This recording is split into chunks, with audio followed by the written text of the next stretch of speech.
कभी कभी किताबें सिर्फ पढ़ने के लिए नहीं होती। कुछ किताबें तुम्हारे अंदर छुपे डर को पढ़ने आती हैं, और जब तुम आखिरी पन्ना पलटते हो तब तक बहुत देर हो चुकी होती है। हिमाचल के पहाड़ों के बीच बसा एक छोटा सा कस्बा था रघुनाथपुर। शांत, ठंडा और धुंध से ढका हुआ। वहीं एक जगह थी जिसके बारे में हर किसी ने सुना था, लेकिन कभी गया कोई नहीं। पुरानी वीरान सी लाइब्रेरी। उसका नाम था त्रास की लाइब्रेरी। लोग कहते थे वहाँ किताबें सांस लेती हैं, रात को अंदर से आवाजें आती हैं, और जो एक बार अंदर गया वो कभी पहले जैसा नहीं लौटा। लेकिन एक दिन दिल्ली से आई एक लड़की मोहिनी उस बंद दरवाजे के पार चली गई। मोहिनी इतिहास की छात्रा थी और प्राचीन पांडुलिपियों पर थीसिस लिख रही थी। उसने गांव वालों से पूछा, क्या यहाँ कोई पुरानी लाइब्रेरी है? लोगों ने मना किया, डराया।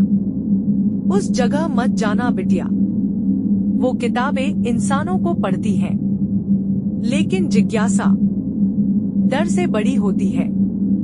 वो लाइब्रेरी के पास पहुंची।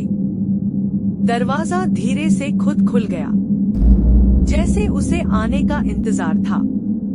अंदर धूल थी, सड़न की बदबू, और एक बूढ़ा आदमी जो एक कोने में बैठा था, बिल्कुल चुप। उसे लोग गुलाटी अंकल कहते थे। कहते हैं उसकी बीवी और बेटी कई साल पहले गायब हो गए थे, और तब से वो उस लाइब्रेरी से कभी बाहर नहीं निकला।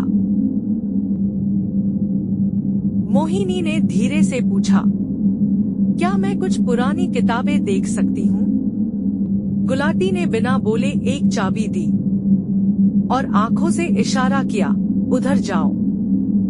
मोहिनी अंदर गई, आखिरी कतार में पहुंची। वहां एक लोहे की अलमारी थी जिस पर संस्कृत में खुदा था, जो जागे उसे जगाना मत। उसने अलमारी खोली। अंदर बस एक किताब थी। कवर पर कोई नाम नहीं, कोई लेखक नहीं, बस एक आंख जो खून के आंसू रो रही थी। गुलाटी की आवाज गूंजी, इसे रात में मत पढ़ना, और अगर ये बोले तो जवाब मत देना।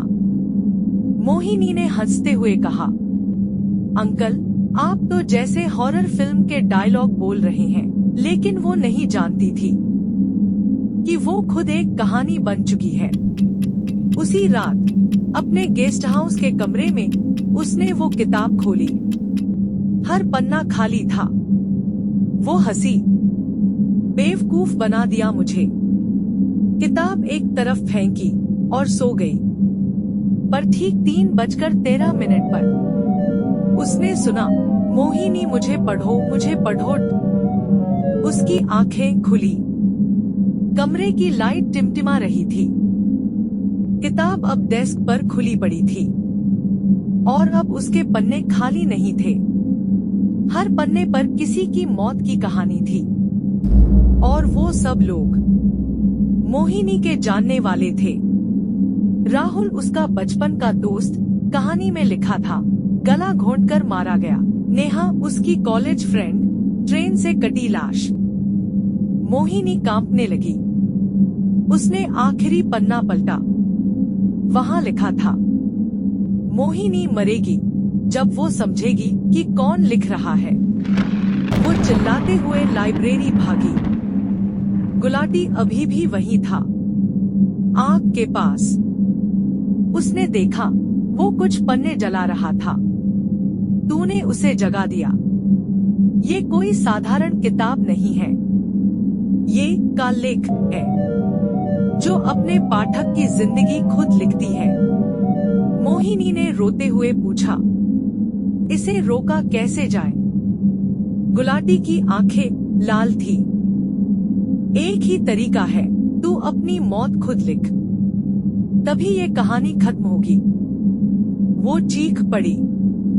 पागल हो गए हो? मैं मर जाऊं? गुलाटी ने कुछ नहीं कहा। वो बस आग को देखता रहा। मोहिनी घर लौटी।